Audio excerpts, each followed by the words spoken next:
The second supplementary question will be asked by the Honorable, the Leader of the Opposition. Thank you very much. Mr. President, I'm sure you're aware that if the South African Reserve Bank loses its independence, as suggested by my right honourable friend, and starts to print money to prop up your failing government, it would drive hyperinflation through the roof, devalues people's incomes, and cause the type of collapse that we've seen in Zimbabwe and Venezuela, plunging more of our people into dire poverty. It should be a matter of grave concern for you, however, Mr. President, that the Reserve Bank has already been compromised and its independence already stained in what was clearly an unfair exoneration of yourself in the Phala Phala matter. Has your exoneration on the Phala Phala matter not now opened up a loophole for money launderers who can now stuff millions of dollars and pounds into couches as long as they never complete their transactions? And doesn't this undermine the efforts of your government to get us off the grey list? Thank you. Thank you, Honourable Member. The Honourable, the President. Thank you, Honourable Speaker. The independence of the Reserve Bank is set out in our Constitution, and the Reserve Bank has always acted independently, without favor, without prejudice, and it is one of those central banks that are highly respected in the world. And we need to continue to uphold the independence of the central bank. Thank you, Honourable Speaker. Thank you. The third supplementary question.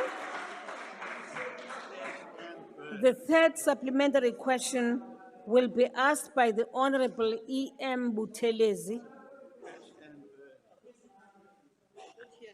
Honourable Speaker, Honourable Buthelezi is having some challenges with connectivity, and I will take the question on his behalf. Mr. President, in the year 2000, South Africa became the 13th country to adopt an inflation-targeting monetary policy framework, targeting an inflation band of between 3 and 6% for consumer inflation. Given that, to a large extent, Honourable President, the inflation figures in our country are as a result of exogenous factors, the price of Brent crude oil, the wars outside of our country, and so on and so forth. Do you think that the policy of using inflation targeting to set monetary policy is a wise one moving forward? Thank you. Thank you, Honourable Member. The Honourable, the President. Thank you, Honourable Speaker. Yes, you are absolutely correct that we have opted for a policy approach that sets parameters or targets our inflation rate between 3 and 6%.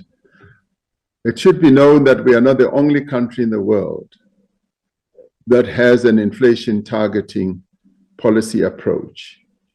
This has served us well in the past, and I believe that it continues to serve us well. And the central bank focuses on ensuring that our inflation rate is within that target range. And when the governor and the minister get together to discuss the various matters, this is one of the issues that they also focus their attention on. So I have seen no reason to believe that there is any need for deviation, because the Reserve Bank continues to ensure that our inflation, by utilizing various instruments, including our interest rate regime, which is an instrument which the central bank uses from time to time. And right now, many people are feeling the pinch, but I am confident that as inflation rates come down in the rest of the world and our currency gets stronger, we should be able to see lower interest rates coming down, therefore proving the efficacy of continuing to use this inflation rate targeting. So until otherwise demonstrated, I think this continues to be a good policy approach. Thank you, Honorable Speaker. Thank you, Honorable President.